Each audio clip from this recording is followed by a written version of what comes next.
We are back in the shop, and I'm going to talk today about replica furniture. All right, so my name is Eric Wilken. I own the Resplendent Crow. We make lots of furniture. We make custom furniture. We make replica furniture.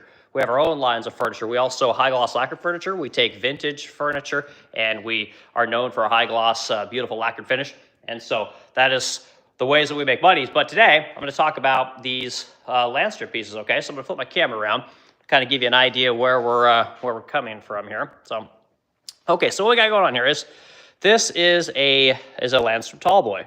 All right, so Tallboy is basically, instead of being a dresser, it's essentially a little bit taller, and it's meant for men, right? So sometimes people call these gentleman chests, you know, so they're kind of cool. But anyway, this is a very well-known and highly desirable piece of furniture, and honestly, there wasn't a ton of it made. Oh, good morning, Mike. Good to see you, man. We're talking about Landstrom furniture today. So anyway, yeah, so Mike's a painter here in St. Louis, so if you guys ever need anything painted, you should give the guy a call, reach out to him, hit him up with a message, and I'm sure he'd be more than happy to help you out. He's actually one of these people that struck out on his own, and it's actually a pretty good story. So anyway, this is a Landstrom furniture. They're pretty desirable pieces, did make a ton of them, but the thing that people really like is they really like this rose gold or rose colored hardware. Okay, now this is just basically a drop pull. Okay, and this is just plated tin, and the tin is, like I said, it's a beautiful plated material, but you can see that over the years, see how it starts to tarnish? You can't do anything about that, right? If you try and polish this stuff, what you'll actually do is you'll eat through the plating, and when you eat through that plating, it's discolored. It becomes the color of basically aluminum. Yeah, no problem, Mike. Yeah, good. Glad to shout you out, you know. Like I said, include the comments, hit the like button, all that good stuff. So anyway, this is a pretty desirable piece of furniture. So Landstrom made a whole bunch of stuff, and they always just have the best quality. And this one you can see is a vintage piece, right? So we sell these online. You can go on the resplendentcrow.com and look at Landstrom furniture, and we sell this kind of stuff. But anyway, this piece, you basically got mahogany drawer boxes. That was the great thing about vintage furniture, is that they just use the best materials. You know, mahogany isn't as readily available as it used to be, unfortunately. But again, so pay attention, 3/8 drawer boxes, okay? I argue with people all the time about making drawer boxes, and everyone always tells me that 3/8 is too thin, and I'm here to tell you that it's not. This is what everybody uses that's ever made furniture. So the idea of using 3/4 drawer boxes is kind of a misnomer. And anyway, so what I did is a customer wanted me to make a copy of this particular piece of furniture, but they wanted it scaled up, right? So I'm showing you guys kind of the half-finished replica that I'm creating for people. And this is part of what we do at the Resplendent Crow. We just make tons of replica furniture. But I'm going to talk to you guys about my hardware, okay? You notice my hardware is brass in color, whereas this is this rose gold stuff, okay? So we'll talk a little bit about the hardware, and we'll talk about drawer boxes, we'll talk about construction, all kinds of things. So anyway, add your guys' questions in, hit the like button, you know, it helps the algorithm kick this thing around, and we'll talk about replica furniture, and specifically we'll talk about this particular Landstrom piece, and we can talk about all kinds of facets of the furniture industry. So all right, so going back over here. All right, so the vintage piece, these were made in, I believe, the 50s, if I'm not mistaken, between the 50s and the 70s, and it's just a standard kind of piece of furniture that is pretty simple to make, okay? Now, you basically have one assembly on top of another assembly here, and you can see that they have a joint.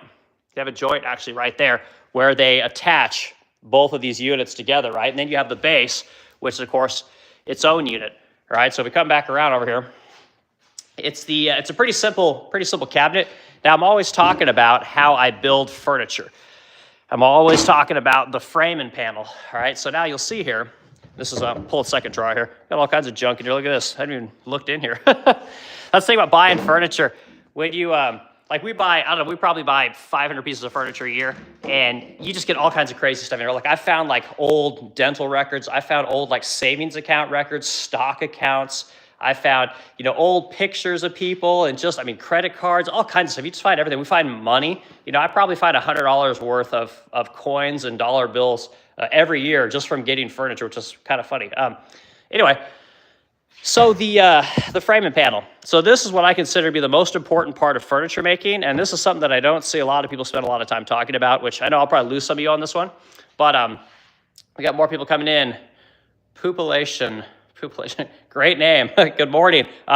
Hit the like button, add to the comments. You know, let us know what you guys do, what kind of furniture you make, your thoughts on any of this stuff. Anyway, this is the framing panel. So we got the frame itself, and then of course you got the panel. And this is the thing that makes this furniture last a long time. A lot of people will say, well, no, it's the material. It's the old timber, the old lumber, all these kind of things. And it's not actually true. This is what makes it last forever, okay? So this is an end panel, right? Which you can tell it's plywood. But what you have here is this is actually dadoed into this end panel. So the framing panel actually sits inside of the end panel. That's what makes this furniture last so long. So again, I argue people all the time. People always try and tell me that, you know, again, it's always this old material and stuff like that. And truth is, it's just not. Like, you cannot replace the dado and the rabbet. These two joints are the most important joints in woodworking. And I know a lot of people say the dovetail and all these kind of things.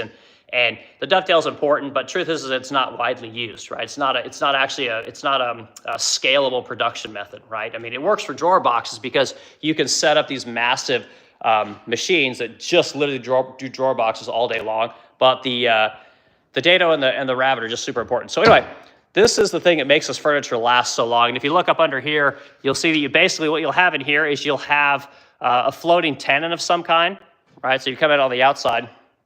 There'll be some kind of it could even be a spline. They could use a spline, but odds are they'll use some kind of a floating tenon in here. And that's kind of how they construct all this old stuff, okay? So now we'll look at the replica version, okay? So this is the version that I make, that a client asked me to make for them. Now, the thing when you're making replica furniture, there's different kinds of standards, right? So you can pay me to make the exact same furniture, right? The same construction methods and everything, and I'll do it for a certain price, but I can make it a little bit faster and a little bit cheaper, and then you can get it for, you know, a lower cost, right? So we'll look at the construction methods that I used on this particular piece, okay? And I'll start with the hardware, I guess, because it's on the outside.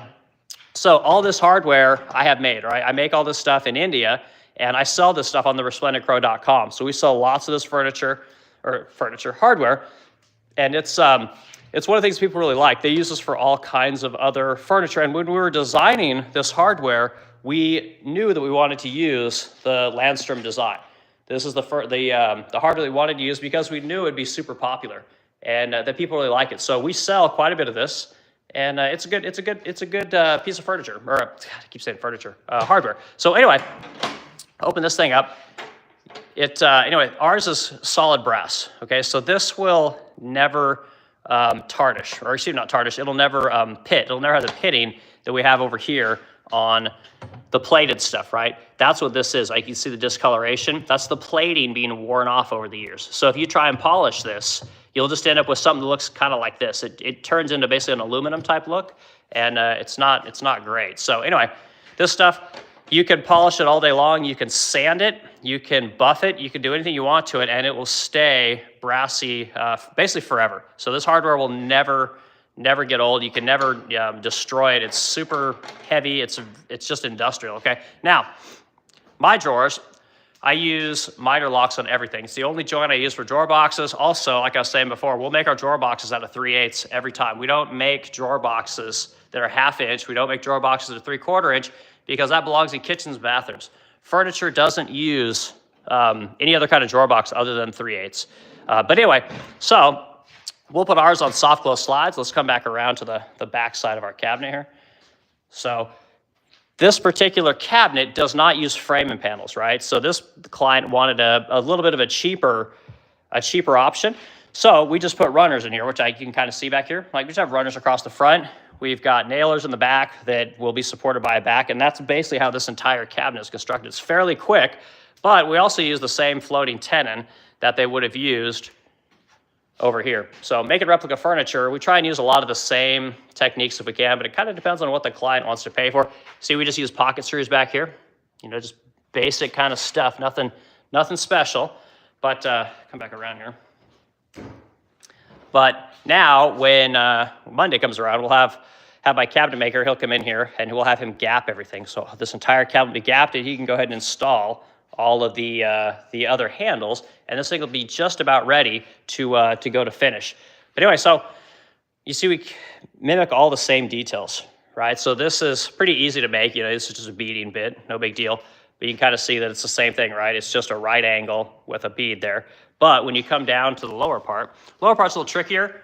So you actually have, this is actually an angle, right? So this is about, I want to say this is about a 2-inch radius right here, and then it steps into a bead, right? So the way that I do it is I have one router bit to create this, then I make the bead itself and I glue them together. And I did a short kind of showing how I make that, but it's a quick way just to make those easy details. And then same thing here, we just make our base just like, whoops, sorry guys. I always love this thing. Anyway, you do the same thing, you got the bead on the foot, we do the same thing, and just create a haunched miter joint there so you can join your beads together. You know, you can also just glue your beaded piece onto your existing 2-inch by 2-inch foot. So there's a lot of options there. And also you got a big cove, and this is just a 5/8 cove, which again, we, oh, gotta get my camera around here. Sorry. Do the same thing, we just put that 5/8 bead, and then you glue all that stuff together, nail it. And anyway, it's a pretty easy cabinet to build. It's not complicated, but again, customers, sometimes they want something scaled up. And that's kind of how we grew the furniture side of our business, was all the faux bamboo. So everybody wanted our faux bamboo furniture that had our beautiful finish on it. But then people would start asking, well, can I get this in a larger size, right? Can you add doors where there are drawers? Can you add drawers where there are doors? Things like that. And so one piece of furniture turned into, 100 at this point. And then we just started making our own lines of furniture. So if you get on the resplendentcrow.com, you'll see that we have a line of furniture called Savannah. And Savannah furniture, it's all Resplendent Crow hand-built furniture here in St. Louis that's faux bamboo. And we're known for that, and we build just tons of it because I think we're about the only people that make it. There's a couple of the people that copy our stuff, but for the most part, we make most of it. But anyway, this is kind of how the replica furniture game goes. You know, you get to basically just make lots of cool details. And again, we make our own hardware so that we can then copy that.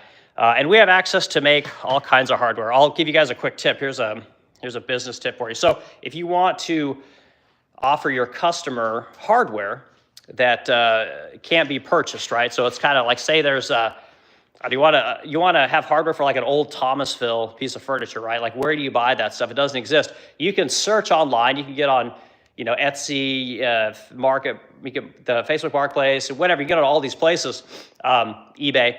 And maybe you can find it. But another thing you can do is you can look up a company called House of Antique Lighting, I believe is what it's called. It's in Port Townsend, Washington. And they actually have a foundry, right? And what they'll do is if you send them a piece of hardware, and they have a ton of it also, but if you send them a piece of hardware, they will copy it for you, and it's expensive as hell. It's going to run you probably $200 per handle. Like, it is not cheap. But they can replicate anything, and it's amazing what they do, because they basically make sand castings of original hardware, and then they'll pour the whether it's brass or tin or whatever it is you need, they'll pour it for you and make the hardware for you. Anyway, they're a great service, and I don't deal with them a ton, but when I need to make something for somebody or get something remade, if people are willing to pay the money, that's the place that I go. And they're fantastic. Their turnaround's really good. They're easy to work with.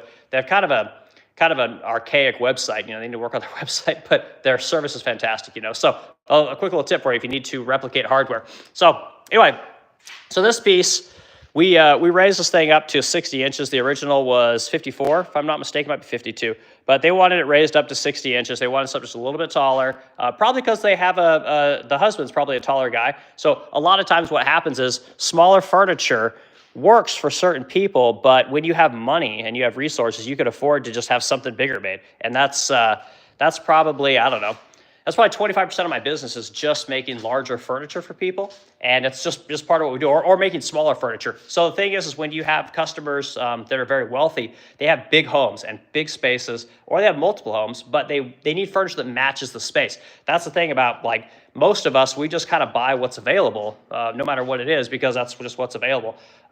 Our customers don't generally do that. They buy what they want, and they'll pay for it as long as they can find the right person to do the work. So if you want to get in the furniture game, you want to be in the painting game, any of these things, these are the clients that you're going to have to chase, right? Unfortunately, this idea of making furniture for middle-class people is really tough, because the truth is that most middle-class people's furniture is just outsourced overseas, and it's very difficult to start a business selling to those people, So anyway, this is what the furniture game is, and this is, like I said, this is a cool little replica piece, and it doesn't look like we have a ton of comments today.